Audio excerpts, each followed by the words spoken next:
السلام عليكم ورحمة الله وبركاته.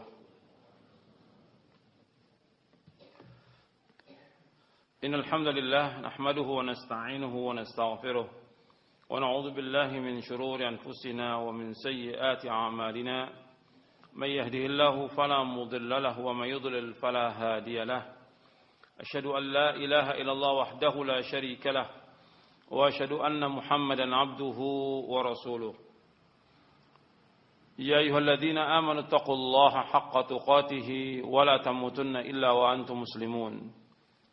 يا أيها الناس اتقوا ربكم الذي خلقكم من نفس واحدة وخلق منها زوجها وبث منهما رجالا كثيرا ونساء واتقوا الله الذي تساءلون به والأرحام إن الله كان عليكم رقيبا. يا أيها الذين آمنوا اتقوا الله وقولوا قولا سديدا يصلح لكم أعمالكم ويغفر لكم ذنوبكم ومن يطع الله ورسوله فقد فاز فوزا عظيما. أما بعد فإن أصدق الحديث كتاب الله وخير الهدي هدي محمد صلى الله عليه وعلى آله وسلم وشر الأمور محدثاتها وكل محدثة بدعة وكل بدعة ضلالة وكل ضلالة في النار. Ayolah ikhwah, azakumullah, kepada jamaah Masjid Imam Ahmad yang dimuliakan oleh Allah Ta'ala, dan kepada kaum muslimin pemirsa TV Roja dan pendengar Radio Roja yang mudah-mudahan dirahmati oleh Allah Ta'ala. Alhamdulillah, kita bersyukur kepada Allah Subhanahu Wa Ta'ala atas segala nikmat yang Allah karuniakan kepada kita, nikmat Islam, nikmat iman, nikmat sehat, nikmat afiah, nikmat dijauhkan oleh Allah dari berbagai macam malapetaka. Dan kita bersyukur kepada Allah Subhanahu wa taala diberikan hidayah di atas Islam dan sunnah yang merupakan nikmat yang paling besar yang Allah karuniakan kepada kita, lebih mulia, lebih berharga dari apa yang ada di muka bumi ini. Diberikan hidayah di atas Islam dan sunnah. Dan juga kita bersyukur kepada Allah Subhanahu wa taala diberikan hidayah taufik oleh Allah untuk selalu dan senantiasa menuntut ilmu syar'i yang merupakan kewajiban atas setiap muslim dan muslimah. Ikhwan fillah, azakumullah. Pada hari ini kita akan lanjutkan kajian kita dari buku Syarah Aqidah Ahlussunnah wal Jamaah. Kita masuk ke poin 81. Poin ke-80. Poin yang ke-80 tentang persatuan umat Islam. Poin ke-80 tentang persatuan umat Islam. Ahlussunnah mengajak kepada persatuan kaum muslimin dan melarang mereka berpecah belah. Sebagaimana Allah berfirman, wa'tasimu bihablillahi jami'an wa la tafarraqu. Dan berpegang teguhlah kalian semuanya pada tali agama Allah, janganlah kalian bercerai-berai. Allah Jalla Jalaluhu juga berfirman, wala takunu kalladina tafarraqu wakhtalafu min ba'di ma ja'ahumul bayyinat wa ulaika lahum 'adzabun 'adzim. Dan janganlah kalian menjadi seperti orang yang bercerai-berai dan berselisih setelah sampai kepada mereka keterangan yang jelas. Dan mereka itulah orang-orang yang mendapatkan azab yang berat. Dalam surah Al-Imran ayat 105. Allah juga berfirman dalam surah Ar-Rum ayat 31 ayat 32, wala takunu minal musyrikin minal ladzina farraqu dinahum wa kanu syi'a kullu hizbin bima ladaihim farihun. Janganlah kamu termasuk orang yang mempersekutukan Allah, yaitu orang yang memecah belah agama mereka dan mereka menjadi beberapa golongan. Setiap golongan merasa bangga dengan apa yang ada pada golongan mereka. Rasulullah SAW bersabda, al-jama'atu rahmatun wal furqatu adzabun. Berjamaah atau bersatu adalah rahmat, sedangkan berpecah belah adalah azab.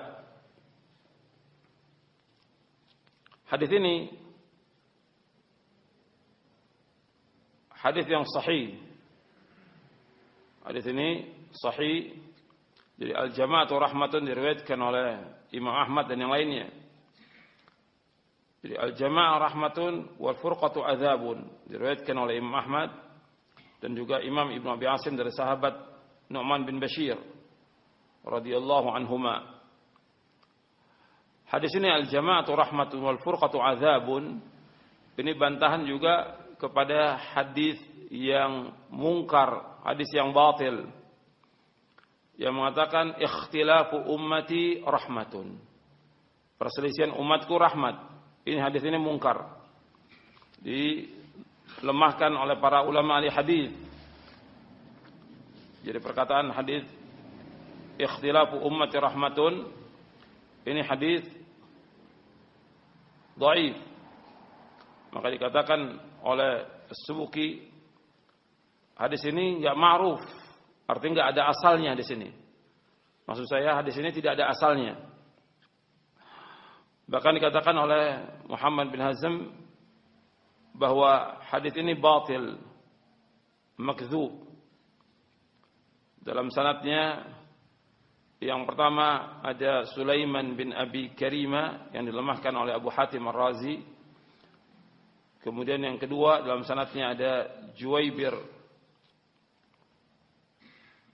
Dia matrukul hadis sebagaimana dikatakan oleh Imam Nasa'i, Daraqutni dan yang lainnya. Yang ketiga, hadis ini munqati' antara Dhahhak dengan Ibnu Abbas. Maka dikatakan oleh Syekh Albani bahwa ikhtilaf semuanya tercela dalam agama ini. Bahwa ikhtilaf itu madmumun fi syariah.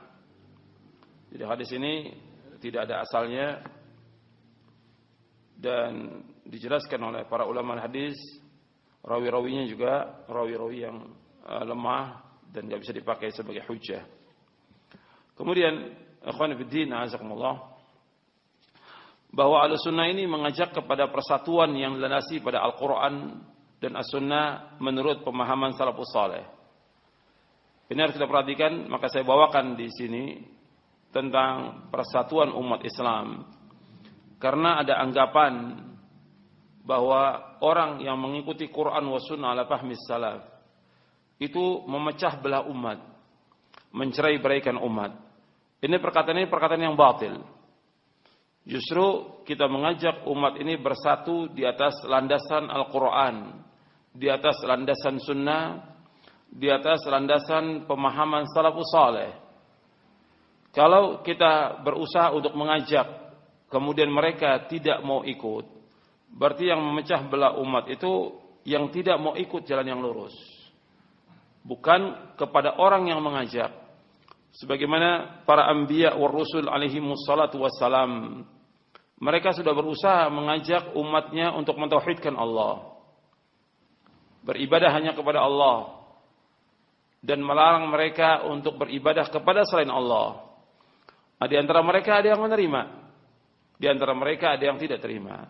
Nah, yang tidak menerima ini dia berpecah, berselisih, bergolong-golongan. Nah, kadang-kadang dituduhkan kepada para nabi yang membawa kebenaran. Hatta Nabi Muhammad sallallahu alaihi wasallam yang beliau mendakwakan dakwah tauhid. Ketika dakwah ini didakwakan kepada mereka, ada yang menerima, ada yang tidak. Kalau seandainya mereka semua menerima, bersatu umat ini. Tapi ketika mereka tidak terima, ya terjadi perpecahan. Dan itu resiko dalam dakwah.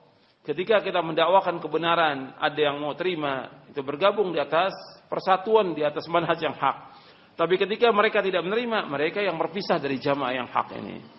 Bukan orang yang mengajak itu kemudian dikatakan memecah belah umat. Ini kesalahan yang fatal yang dituduhkan kepada orang-orang yang mengajak kepada pemahaman yang hak ini. Justru kalau seandainya umat ini mengikuti pemahaman yang hak, mereka bersatu di atas manhaj yang hak ini. Tapi karena mereka tidak mau, karena mengikuti hawa nafsunya, ya terjadi perpecahan yang ada. Seperti yang sudah terjadi sekarang ini. Tapi persatuan yang kita kehendaki, yang dikehendaki oleh Ahlus Sunnah, persatuan di atas Quran, di atas Sunnah. Makanya harus terus ada al-amru bil ma'ruf wan nahyu 'anil munkar. Jadi nggak bisa persatuan tanpa ada amar ma'ruf nahi munkar, nggak bisa. Makanya lanjutan dari ayat 103 di surah Ali Imran, di lanjutannya, wa takum minkum ummatu yad'una lil khairi wa ya'muruna bil ma'ruf wa yanhauna 'anil munkar wa ulaika humul muflihun. Jadi tidaklah ada dari sebagian umat ini yang mengajak kepada kebaikan, yang menyuruh yang ma'ruf, mencegah yang mungkar, dan mereka adalah orang-orang yang sukses. Di dalam kita berjamaah bersatu harus ada amar ma'ruf nahi munkar. Kalau tidak ada persatuan, yang ada itu persatuan yang semu. Makanya saya sebutkan di sini, nanti perhatikan di halaman 605, Ahlussunnah mengajak kepada persatuan yang dilandasi dengan Al-Quran dan As-Sunnah menurut pemahaman salafus saleh. Bukan persatuan yang semu dan sesat. Ahlussunnah tidak menyeru kepada perkara-perkara yang dapat memecah belah persatuan kaum muslimin. Persatuan yang dikehendaki ialah persatuan menurut pemahaman ulama salaf dan orang-orang yang mengikuti manhaj mereka, bukan menurut pemahaman pengikut hawa nafsu dan hizbiyah. Syekh Safi Rahman Al-Mubarakfuri rahimahullah mengatakan, al-hizb secara bahasa adalah golongan atau kumpulan dari manusia. Berkumpulnya manusia karena adanya sifat yang bersekutu atau kemaslahatan yang menyeluruh. Mereka terikat oleh ikatan akidah dan iman atau ikatan kekufuran, kefasikan, kemaksiatan, atau terikat karena adanya perasaan kebangsaan dan setanah air, atau ikatan nasab, keturunan, pekerjaan, bahasa, atau apa-apa yang serupa dengan itu berupa ikatan-ikatan kriteria kemaslahatan yang secara adat manusia mereka berkumpul di atasnya dan bersatu karena sifat-sifat tersebut. Bukanlah sesuatu yang tersembunyi bagi seorang yang berakal bahwa setiap hizb mempunyai prinsip-prinsip, pemikiran, sandaran dan sifatnya yang sifatnya intern dan teori-teori yang menjadi patokan sebagai undang-undang bagi kelompok hizb. Meskipun sebagian mereka tidak menyebutnya sebagai undang-undang. Undang-undang tersebut kedudukannya sebagai asas yang menjadi dasar berpijaknya sistem pengorganisasian hizb, dan hizb sengaja dibangun berdasarkan undang-undang tersebut. Barang siapa yang mempercayai serta meyakininya dengan sungguh-sungguh atau dengan istilah lain dia mengakuinya, mengambilnya sebagai asas pergerakan dan amal jama'i yang tersusun rapi dalam hizb tersebut, maka ia menjadi anggotanya atau termasuk pendukung setianya. Adapun yang tidak setuju atau menolak, maka ia tidak termasuk anggota hizb. Maka undang-undang tersebut menjadi asas atau menjadi asas wala, kesetiaan atau loyalitas, dan bara, permusuhan, persatuan dan perpecahan, kepedulian dan ketidakpedulian. Atas pertimbangan yang demikian, maka sungguhnya di dunia ini hanya ada dua hizb, yaitu hizb Allah dan hizb syaitan. Yang menang dan yang kalah, yang muslim dan yang kafir. Orang yang masukkan hizb-hizb atau kelompok pergerakan jamaah ke dalam hizb Allah, maka dia telah merobek-robek hizb Allah, memecah belah kalimat Allah. Seorang muslim harus meninggalkan dan menanggalkan semua bentuk hizbiyah yang sempit dan terkutuk yang telah melemahkan hizb Allah, dan tidak boleh toleran kepada semua kelompok atau golongan atau jamaah supaya agama ini seluruhnya milik Allah. Ini dijelaskan oleh Syekh Safi Rahman Al-Mubarakfuri dalam kitabnya Al-Ahzab As-Siyasiyah fil Islam, tentang hizib-hizib politik atau partai-partai politik dalam Islam, yang ditulis oleh Safi Rahman Al-Mubarakfuri. Kemudian dikasih penjelasan juga oleh Syekh Ali Hasan dalam kitabnya Ad-Da'wah ila Allah Baina Tajammu' Al-Hizbi wa Ta'awun Asy-Syar'i. Jadi kalau kita lihat perkumpulan yang ada, kelompok yang ada, bukan membawa kepada persatuan. Karena kelompok itu atau perkumpulan itu atau pergerakan itu punya asas, punya prinsip yang mereka mencintai karena prinsip tersebut, karena kelompok tersebut, dan mereka membenci juga karena prinsip dan kelompok tersebut, bukan karena Allah. Makanya dilarang yang seperti ini. Karena orang akan membela, bukan membela Islam, membela kelompoknya, membela perkumpulannya, membela yang mereka katakan persatuannya, yang pada hakikatnya persatuan yang mereka buat merupakan perpecahan dalam Islam. Karena ketika sekelompok membuat perkumpulan atau persatuan, yang lain juga bikin seperti itu juga. Yang lain juga bikin seperti itu. Akhirnya apa? Terjadi ribuan kelompok, ribuan perkumpulan, ribuan persatuan yang justru merobek kesatuan agama Islam ini, jamaah Islam. Makanya nanti kita akan bahas tentang ayat yang kita baca dari surah Ali Imran, kemudian juga dari surah Ar-Rum nanti kita baca, dan juga fawaidnya. Bagaimana penjelasan para mufassirin tentang ayat ini, supaya kita paham tentang makna persatuan yang hakiki, yang sebenarnya menurut agama Islam. Kalau kita lihat di dalam sejarah, tidak ada orang membuat kelompok-kelompok. Zaman Nabi SAW, pemimpinnya adalah Rasulullah SAW. Ketika orang Ansar berbangga dengan Ansarnya, padahal ini syar'i nama ini, Allah sebutkan dalam Al-Quran. Orang Muhajir berbangga dengan Muhajirinnya, padahal ini syar'i dalam Al-Quran. Maka Nabi marah SAW. Sampai Nabi mengatakan, apakah dengan dakwah jahiliyah kalian seperti ini? Ketika mereka mulai loyalnya bukan kepada Islam, tapi kepada kelompoknya, Nabi marah SAW. Makanya persatuan yang ada ya di bawah khilafah, di bawah pemimpin, di bawah ulil amri, bukan membuat kelompok. Kecuali kalau ulil amri itu membuat persatuan atau majelis seperti ulama atau yang lain yang maslahat untuk umat, tidak ada masalah. Tapi persatuan yang dibuat oleh kaum muslimin justru akan memecah belah umat. Jadi Ahlus Sunnah justru mengajak umat kepada persatuan, tapi persatuan yang dibangun di atas ittiba. Yang paling penting bukan nama, tapi bagaimana hati ini bisa bersatu. Yang Allah inginkan hati ini bersatu. Wa'tasimu bihablil jami'an wa la tafarraqu. Dan Allah yang menyatukan hati itu.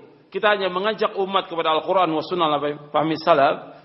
Yang menyatukan hati manusia adalah Allah Ta'ala. Bahkan seandainya kita infakkan semua yang ada di muka bumi untuk menyatukan hati manusia, tidak akan bersatu. Kecuali yang Allah satukan. Lau anfaqta ma fil ardi jami'an ma 'allafta baina qulubihim walakin Allah 'allafa bainahum. Allah sebutkan dalam surah Al-Anfal, seandainya kamu infakkan apa yang di muka bumi untuk menyatukan hati manusia, enggak akan bisa kata Allah. Tapi Allah yang menyatukan hati mereka. Bagaimana menyatukannya? Ya kembalikan umat ini kepada Quran, kembalikan mereka kepada sunnah menurut pemahaman salafus saleh. Jadi Ahlus Sunnah mengajak kaum muslimin kepada persatuan di atas sunnah. Persatuan di atas sunnah. Bukan sekedar perkumpulan. Kalau kita lihat perkumpulan yang ada, itu enggak ada amar ma'ruf nahi munkar. Karena dibiarkan untuk menjaga kesatuan, untuk menjaga persatuan, ya jangan bicara soal ini. Jangan bicara soal tauhid, jangan bicara soal syirik, jangan bicara soal sunnah, jangan bicara soal bid'ah. Artinya dibiarkan mereka dalam bid'ahnya, dalam syiriknya, dalam maksiat. Enggak benar dalam Islam. Makanya disamakan hati mereka kepada Quran, kepada sunnah. Jadi Ahlussunnah mengajak kaum muslimin kepada persatuan di atas sunnah. Bukan persatuan yang semu. Maka saya sebutkan di sini, jika kaum muslimin bersatu di atas sunnah, mereka akan mendapatkan rahmat Allah, akan mendapatkan kebaikan, akan mendapatkan kekuatan. Dan jika mereka berselisih, yang terjadi adalah kelemahan, kekalahan dan kehancuran. Sebagaimana Allah Subhanahu wa taala berfirman, wa ati'u Allah wa rasulahu wa la tanazza'u fatafsharu wa tadhhab rihukum wa ati'u Allah wa rasulahu wa la tanazza'u fatafsharu wa tadhhab rihukum wasbiru innallaha ma'as sabirin. Dan taatlah kepada Allah dan Rasulnya. Janganlah kamu berselisih, yang menyebabkan kamu menjadi gentar dan kekuatan kamu hilang, dan bersabarlah, sungguh Allah berserta orang-orang yang sabar. Namun wajib diketahui bahwa persatuan itu dibangun di atas ittiba, ketaatan kepada sunnah, bukan di atas bid'ah. Jadi kesatuan yang dikehendaki dalam Islam, kesatuan di atas sunnah, bukan di atas bid'ah. Kebanyakan firqah-firqah yang mencela adanya perpecahan dan mengajak kepada persatuan, yang mereka maksud dengan perpecahan adalah golongan yang menyelisih mereka, meskipun golongan itu berada di atas kebenaran. Sedangkan yang mereka maksud dengan persatuan kembali kepada prinsip dan manhaj mereka. Padahal prinsip dan manhaj mereka telah menyimpang dari jalan Shiratal Mustaqim, jalan yang lurus. Oleh karena itu, apabila terjadi perselisihan, adalah dikembalikan kepada Allah, yaitu Al-Quran, dan Rasulullah pada sunnahnya, dengan pemahaman salafus saleh.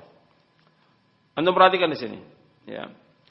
Firqah-firqah yang sesat, golongan-golongan yang sesat, aliran-aliran sesat, yang harus kita perhatikan bahwa di dalam umat Islam ini ada golongan yang sesat, ada firqah yang sesat. Jangan orang mengatakan nggak ada firqah yang sesat, ada. Dan Nabi SAW menyebutkan bahwa umat Islam ini berpecah menjadi 73 golongan.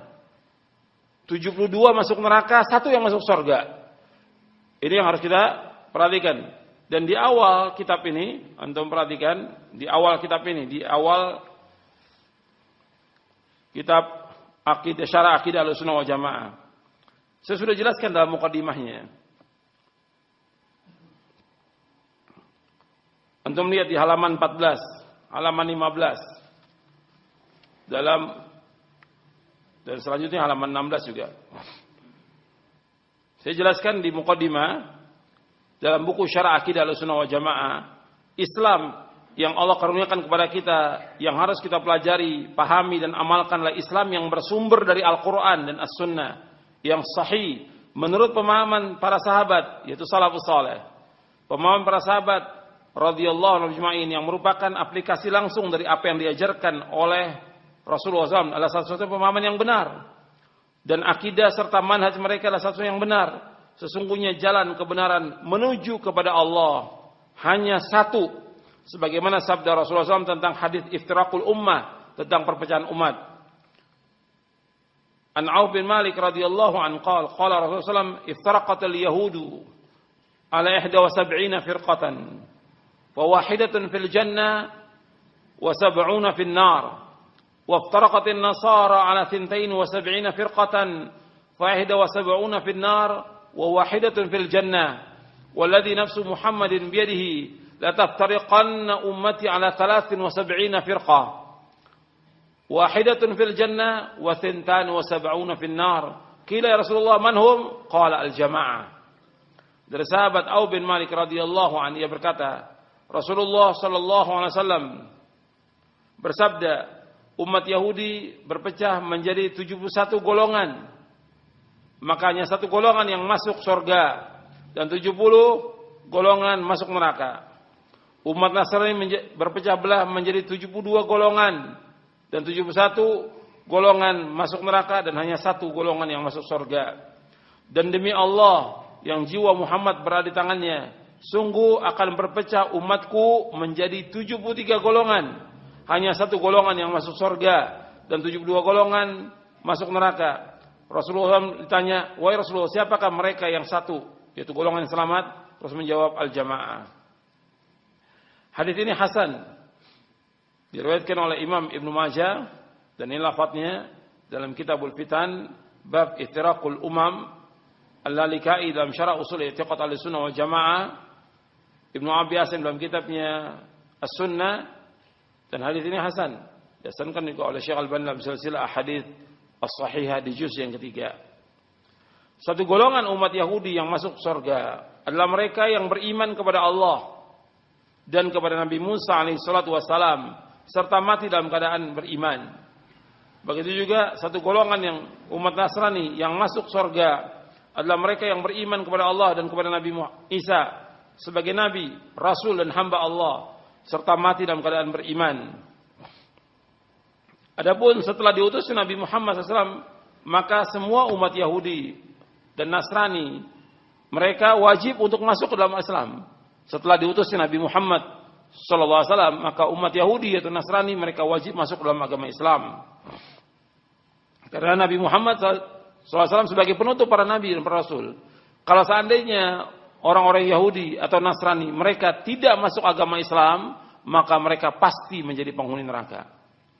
Dasarnya hadis Nabi SAW yang sahih yang diriwayatkan oleh Imam Muslim, "Walladzi nafsu Muhammadin biyadihi la yasma'u bi ahadin min hadhihi ummati yahudiyyun wala nasraniyyun, thumma yamut wa lam yu'min billadzi ursiltu bihi illa kana min ashabin nar." Demi Allah yang diri Muhammad di tangannya, tidaklah mendengar aku diutus siapa saja, apakah dia Yahudi atau dia Nasrani, kemudian tidak beriman dengan apa yang aku bawa, maka dia pasti menjadi penghuni neraka. Hadis sahih riwayat Muslim. Jadi kalau disebutkan bahwa orang Yahudi berpecah menjadi 71. 70 masuk neraka, 1 yang masuk surga. 1 yang masuk surga yang mengikuti Nabi Musa, yaitu beriman kepada Allah dan beriman kepada Nabi Musa alaihissalam dan mengikutinya dan wafat dalam keadaan beriman. Nasrani berpecah menjadi 72 golongan. 71 masuk neraka, 1 yang 71 masuk neraka, 1 yang masuk surga. 1 yang masuk surga yang beriman kepada Allah dan beriman kepada Nabi Isa alaihissalam sebagai nabi, sebagai hamba Allah, sebagai rasul Allah, bukan sebagai Tuhan. Artinya sebagai nabi, sebagai hamba Allah, sebagai rasul Allah, dan wafat dalam keadaan dia beriman. Umat Islam berpecah menjadi 73 golongan. 72 masuk neraka, 1 yang masuk surga. Di sini Nabi sudah menyebutkan umat Islam berpecah menjadi 72 golongan. 1 yang masuk surga, 70 masuk neraka. Dalam riwayat yang lain Nabi bersabda, "Kulluhum fin nari illa millatan wahidatan ma ana alaihi wa ashabi." Semua golongan tersebut tempatnya neraka kecuali 1, yaitu golongan atau orang yang aku dan para sahabatnya berjalan di atasnya. Itu orang-orang yang mengikuti apa yang aku dan para sahabatku berjalan di atasnya. Itu yang selamat. Hadis ini hasan diriwayatkan oleh Imam Tirmidzi dan Hakim. Jadi golongan yang sesat itu ada, Nabi menyebutkan 72 golongan. Maka ada golongan Syiah, ada Khawarij, ada Mu'tazilah, ada Jahmiyah, ada yang lainnya lagi. Firqah-firqah yang sesat dan menyesatkan. Nah mereka ketika diajak kepada persatuan mereka nggak mau. Bahkan mereka mencela adanya persatuan yang kita dakwakan agar kembali kepada Quran dan Sunnah ala fahmi salaf. Justru mereka menuduh kita memecah belah umat.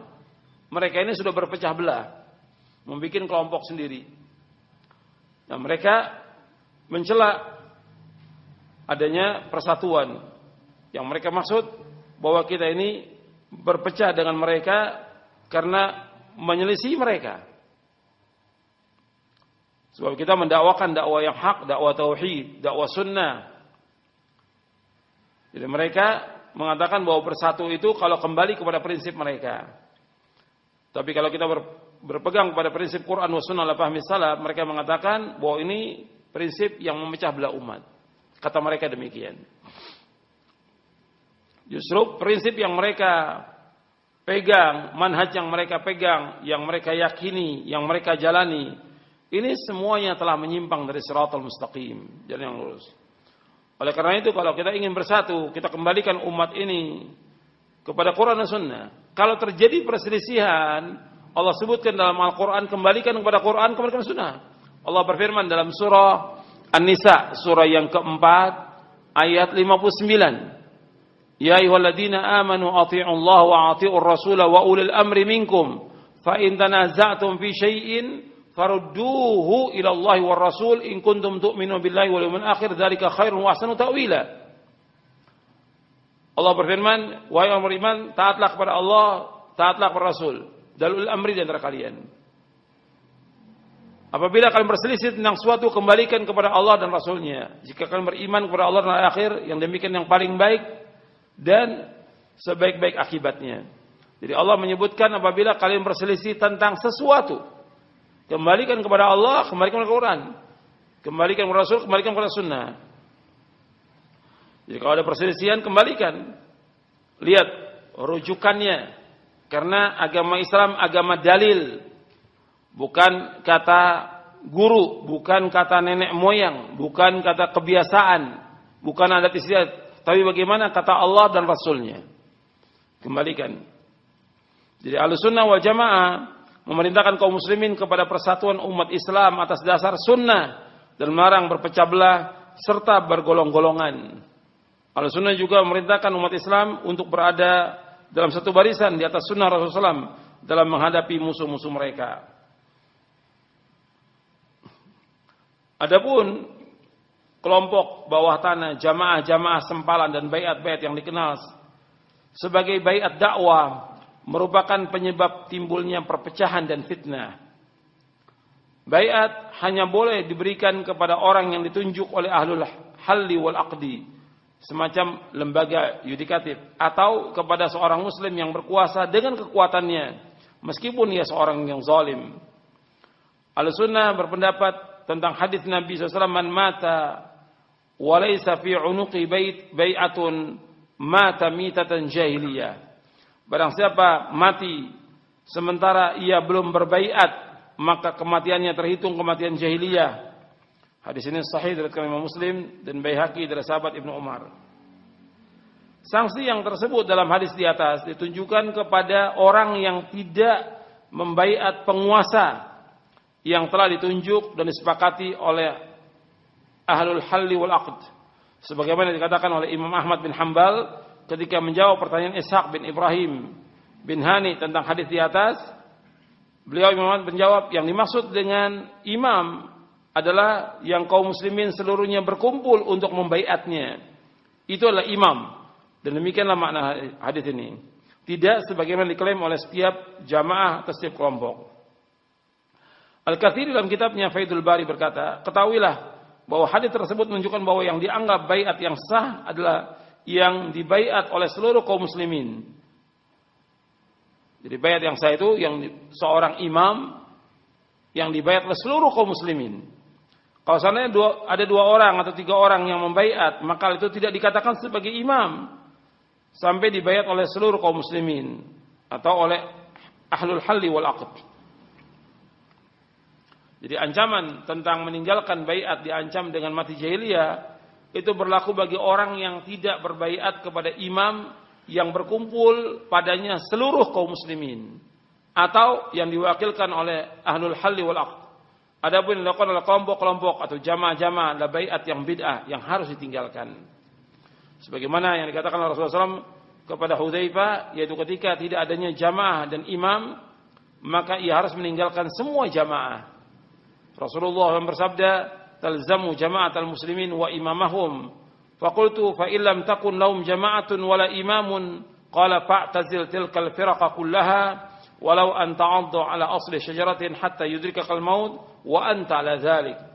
Hendaklah engkau berpegang teguh bersatu kepada